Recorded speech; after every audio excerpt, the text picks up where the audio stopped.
far distance. They give him marching order. Finland, they bring him. This one, return him. Send suicide bomber. Send kidnapper. Do this, do that. They give marching order. Go to Kenya. Kidnap Nnamdikanu. But this one that is in their labs, in their pants, in their batting them, they cannot remove him. Look, this is one Nigeria. You see, Tinubu going to negotiate with terrorists. I don't see it as a good move, personally. Because the more you are negotiating with them, the more you are recognizing them. The more you are negotiating with them, the more you are empowering them more. And that negotiation is nothing but give and take. Give me money, then take the what I have, people I have kidnapped, or people what I have looted, give me fiscal cash and take it. Now, if you negotiate with him and give him cash, what of the people you have already killed? Will he bring them back? Will he bring those people back? And now, if Tinubu is going to negotiate with them, which means Tinubu know where they are, or there's somebody who know where they are, who can link him to them. I know sure they can do it via video online.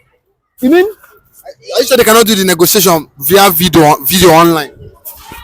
Whether you do it online or whether we do it online or on the ground or on the sea or in the air, negotiation is negotiation. If I'm negotiating with you, I will know whom I'm negotiating with. There must surely be a connection. Forget online. There must surely be a middleman. You understand? Now, if they can know where he is, and they are not able to arrest him, they are not able to do anything, and it's closer with them inside the country, they know the state, they know the territory, they know the jungle. What hinder the Nigerian government not to order army, give marching order for army to go and deal with him? What hinder Tinubu? Even up to now, I saw it in a YouTube. I saw it in the YouTube. I don't know whether it's true or not, that Nigerian army are still bombing Oklahoma up to today. So they've not forgiven them? They're still bombing Oklahoma, destroying Oklahoma by the marching order, giving them since how many months now? Why can't the same marching order give to, what is his name? Against Turji Bello. Why can't the same marching order give it? But you have seen him. They carry gun, kidnapping, killing, amending, telling Hausa people that they will never plant on their land. They will never plant on their land. They will never farm on their land. They will kill them, finish, and take over the land. And the people are hearing it. Mr. Payne did not give marching order to go and fetch them. But look at Sam on ekpa. Far distance. They are giving marching order. Finland, they bring him. This one, return him. Send suicide bomber. Send kidnapper. Do this, do that. They give marching order. Go to Kenya. Kidnap Nnamdikanu. But this one that is in their labs, in their pants, in their police, batting them, they cannot remove him. Look, this is one Nigeria. You want to negotiate with them, to empower them more, to give them more money, to eat and belly food, to buy more arms, to recruit more members. Eh? Have you seen it? Now, coming to northern elders or northern elites that say Tinubu should not negotiate. If they don't Tinubu to go and negotiate, let them go and bring that man and hand him over to government for persecution.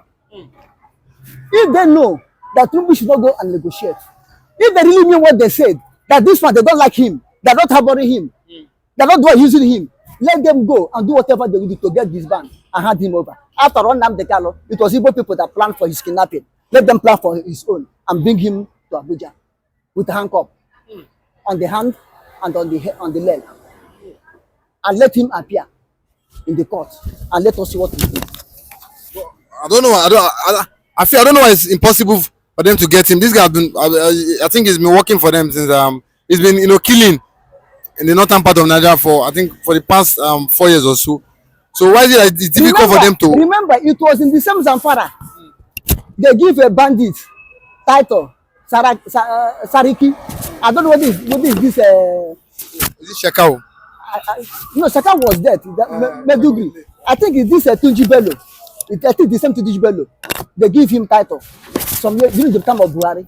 Although according to Tinubu, he says he's a freedom fighter, just like Nnamdikanu. He's fighting for his people. Okay, if he's a freedom fighter, yeah, like Nnamdikanu, it's supposed to be what Nnamdikanu is. There's something to negotiate with him with money. So it's not compulsory. No, there's something to negotiate with him with money. Because Nnamdikanu, nobody negotiate with him with his money. They're supposed to kidnap him, grab him, put him where they put Nnamdikanu. If he's a freedom fighter in Nigeria, because every freedom fighter in Nigeria must socially pass through that thing. Because Nigeria to help to see anybody freedom fighter. Look at NSAS freedom fighter, they kill them. They mock them. Nigeria don't want to hear anything to say freedom fighter. Because they don't say if you're a freedom fighter, you want to open people's eye against the corrupt leaders of Nigeria. According to Bello, he said, the hatred against the Fulanis in Nigeria, and the media are not reporting the killings of Fulanis in the northern part of Nigeria. That's what made him, angrily come out to start, killing. Who carry cow and cattle into people's farm, killing them? Is it Igbo man? Is it Yoruba man? Is it Tifi man? Is it Gwari man? Is it Nupe man? Is it Kanuri man? Is it Hausa man? Is it not Fulani? Going to people's ancestral land, killing them. He said the killing of... Okay, clap for Fulani. Clap for Fulani. Leave Fulani high. Let me tell you, it's only in Nigeria that Fulani are talking. Go all over the world. You see Fulani. Are they rulers? What is their point? In Central African Republic, where they want to raise head up, do not the indigenous people go against them and subdue them. But Nigeria here is a tribalism. Omwibo, push him away. That's what killing Nigeria. Tribalism. They cannot come together and fight their common enemy. Satan in human form. Fight them. But for Tinubu to negotiate with them, according to the northern elders, but do you think it's a wrong move? That's do you think it's a total is a bad move from Tinubu negotiating with bandits? That I said Tinubu should not negotiate. Are they not the one who frustrated Jonathan when Jonathan want to deal with them? Are they not the one who frustrated Jonathan? Said Jonathan are revenging what they did Biafrans in the Biafran war. That's what Jonathan and the Yelika are rejecting. Now they know that the kidnapping bandit is wrong. I have said it. If they don't want Tinubu to go and negotiate, let them go and bring that man down. Chain him on leg and the hand. Bring him down. As he both work against Nnamdikanu and put Nnamdikanu where he is now. Let them do it likewise. They will know that they are serious. But Tinubu not to negotiate. Do you get me? Let them do so. Well, but according to an undisclosed governor, he said, in the northern part of Nigeria, said they've agreed with Turji Bello for different, they've agreed, at different times, to even compensating him with money, but it keeps breaking, the agreement and still keep killing people. So do you think if Tinubu not even negotiate with him, do you not think it will not still continue? Now the North to come out and say they have agreed with him so many times and give him money so many times not to stop killing. How do you do that? He can stop it. This is Turji Bello. Is it a Nigerian for the first instance? Watch out, it's not a Nigerian. We say Fulani. It's not the Fulani of Nigeria. Eh? It's a business that he's doing. I want him to stop the business that making him to feel happy. Business that made him to be eating. I want him to stop it. How can he stop it? It's a business that he's doing. When he collect that money, he take it to wherever he comes from, developing that area. When he go to that area, he become king. When he come here, he go back to his business. After all, the monster, not as saying now, they are the that build the monster. That monster is more than Tinubu. That's why Tinubu want to negotiate with that monster. Now, the people that build the monster know the type of food they give the monster to grow. And the monster have grown now. It seems that the monster is also turning want to eat them. This is what they are crying. And they say unconfirmed, that they have negotiated with him, do this with him, is unconfirmed. Let them bring the blueprint of how they negotiate with him. They will know that they have negotiated with him and he said no. Let them bring the blueprint. Let us see how they negotiated with him. You understand? You see, if you come to anything in form of politics or things like this, don't trust an average Nigerian man. Because they can tell you this in the morning, change it again in the evening. They can come out and tell you yes, but behind it's no. So both north and south, east and west, Igbo, Yoruba, Hausa, Fulani, or whosoever, don't trust them. After they are elite, after they are eating, they are in the corridor of power. They have loyalists. Don't trust them. They say another thing. He is not a member of IPOB. He does not represent IPOB either. People should understand that. It's not as if Nnamdikanu is incommunicado. We can always reach out to him. And of course, most of the instructions come from him. And his order is final. Remember also that people have chosen willingly on their own to sit at home in solidarity with the leader of the indigenous people of Biafra. It's not our making. Even in numerous occasions, IPOB has called for the lifting of sit at home. But people said, no, this is the only weapon we have. We need to sit at home until Nnamdikanu is released. Yet attempts by the people to trade or carry on with their normal activities on any day declared sit at home had enforcers destroying goods and lives of citizens of Nigeria within the southeast region. Orders continue to come from various sources. Is the place of Simon Ekpa in IPOB? He is not a member of IPOB. He does not represent IPOB either. People should understand that. It's not as if Nnamdikanu is incommunicado. We can always reach out to him. And of course, most of the instructions come from him. And his order is final as long as IPOB movement is concerned. The recent rumors of a planned 30 days sit at home is not only unauthorized, but anti-people. You know, people have seen the entire movement, as a huge merchandise. And therefore, they are cashing out on that. So they can come up and say whatever they want to say. They can allege that Nnamdikanu is my leader. And they keep extorting people and frustrating the entire business environment. Emmanuel Kanu, younger brother to Nnamdi, the leader of the indigenous people of Biafra and spokesperson of the family, says such order never emanated from IPOB. We are not part of that process. The reason why IPOB is set up is for the good of our people. We have not come to cause them pain. Although some residents of Roma had justified the occasional sit at home, they however think that to sit at home for 30 days is quite a tall order. There are people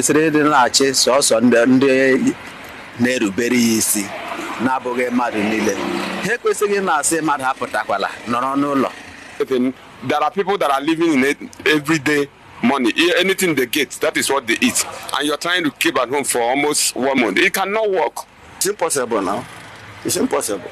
I can't stay at home for 30 days. The major concern here would be the different orders and counter-orders coming from persons who lay claim to the leadership of the organization, even when the leadership itself has clearly disowned them. Is he not the one that betrayed Nnamdikanu?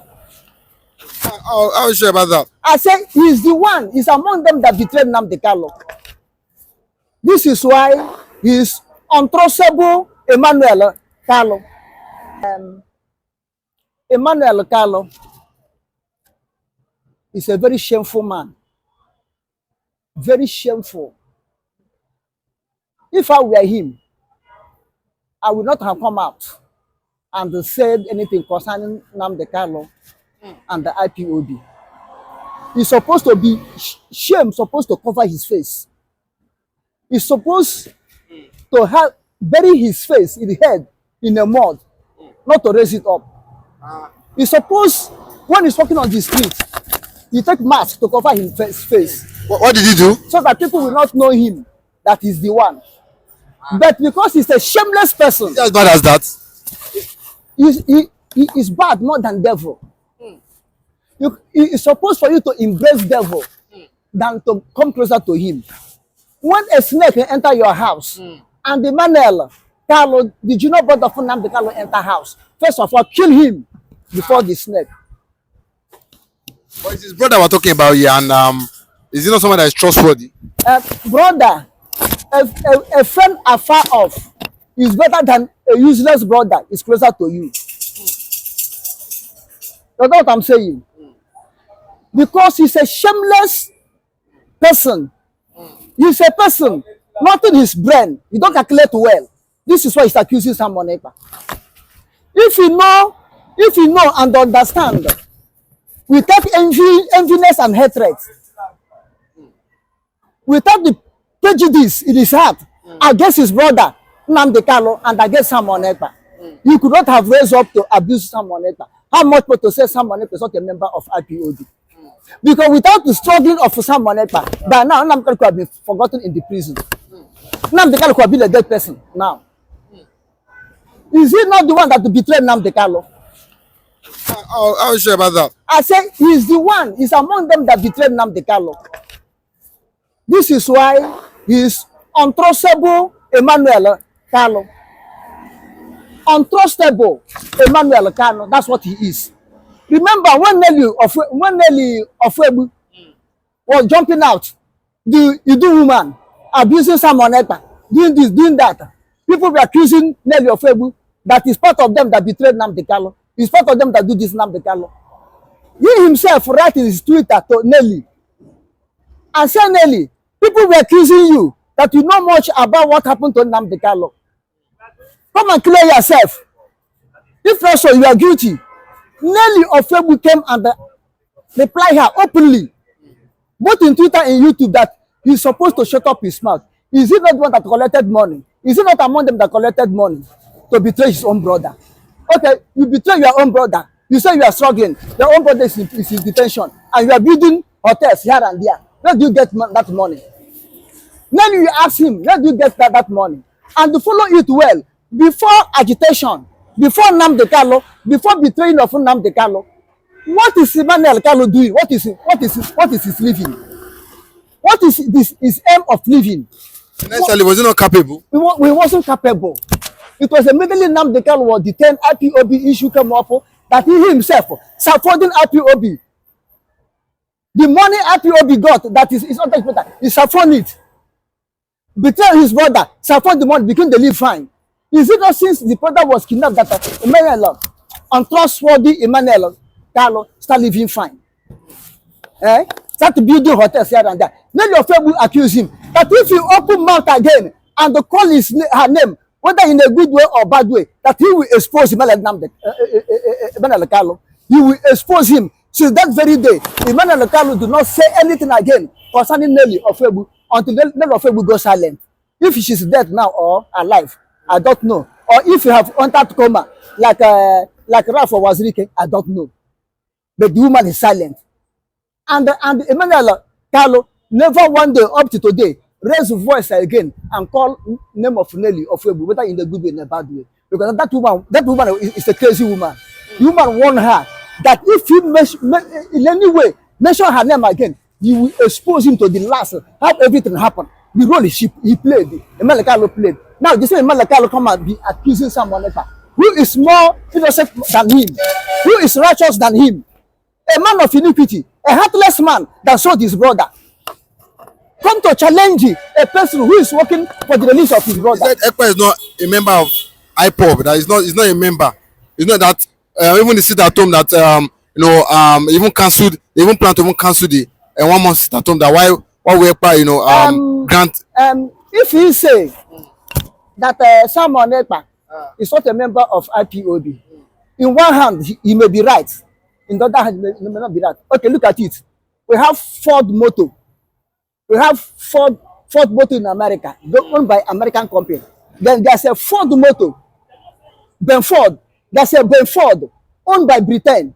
I don't know whether that company is still existing. Ben Ford Motor owned by Britain, and we have Ford Motor owned by Britain. Two of them sound together. Ford, but it's a different.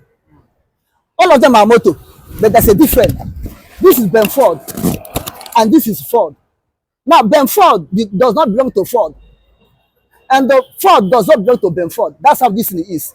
We have IPOB, DOS, which Emmanuel Kanu, Emma Powerful, Chinasa Nworu, Chike Dozie, Ikengu Uruaghan, Paul Achebe, and co.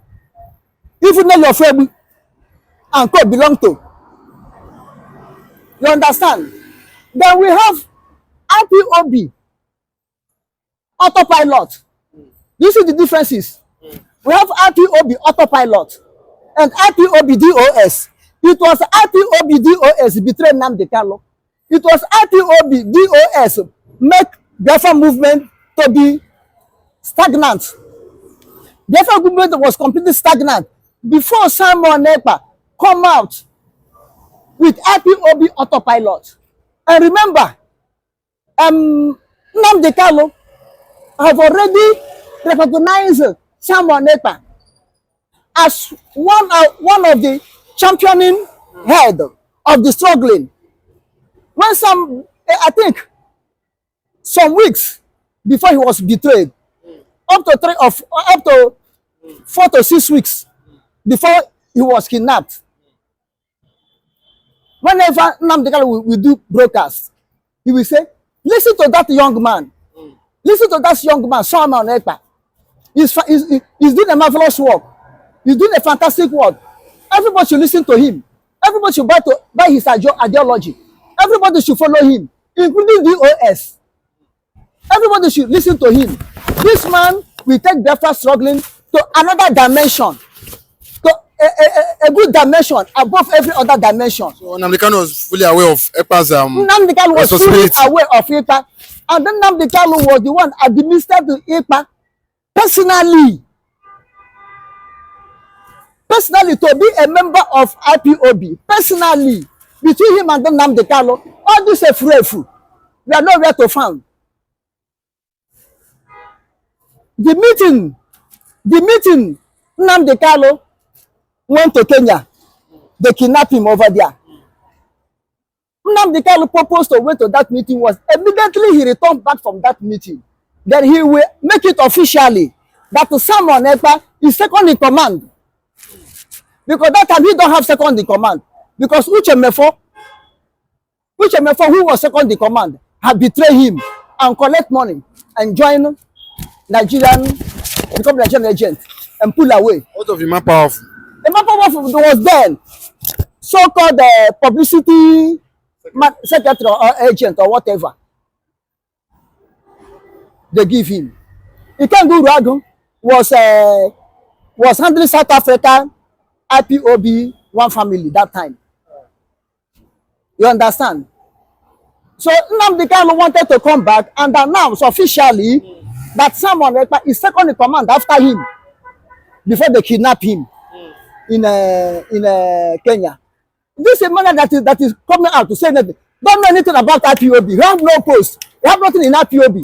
Whether IPOB one family, whether IPOB DOS, whether IPOB autopilot, he has no hand there. He don't know anything. He said he's the spokesman for the family, and at the same time spokesman of the family is IPOB one family business. So he said even as of now he's in communication with his brother Nnamdi, and Nnamdi is still the one giving order. He says he's the one still giving him. If Nnamdi is they kill Nnamdi, will he go to grave and have communication with Nnamdi? Will he go to grave and have communication with them? Look at that shameless non-entity, shameless mammal, shameless betrayer, whom Judas is far better than him. Judas betrayed Jesus Christ. Judas is far better than him.